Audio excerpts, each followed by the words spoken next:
अस्सलाम वालेकुम दोस्तों आज की वीडियो में बताएंगे इम्पोर्टेड वज़ीर आज़म जनाब मियां मोहम्मद शहबाज शरीफ साहब आज KPK में फ़ोटो सेशन करवाने के लिए गए थे सलाब जदगान के पास। क्योंकि आपको पता है कि वो फ़ोटो सेशन करवाते हैं, उनकी सारी तरक्की तस्वीरों में होती है, कागज़ों में होती है, वैसे तो कोई तरक्की होती नहीं है।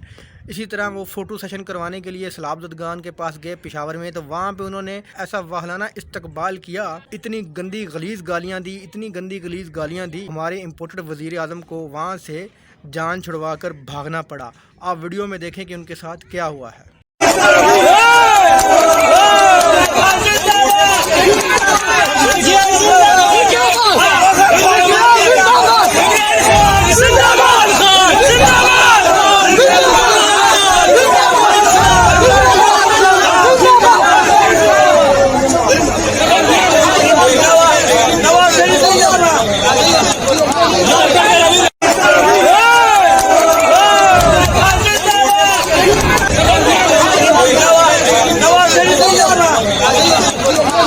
दोस्तों वीडियो अच्छी लगी तो लाइक करना, चैनल को सब्सक्राइब करना। अल्लाह हाफ़िज़।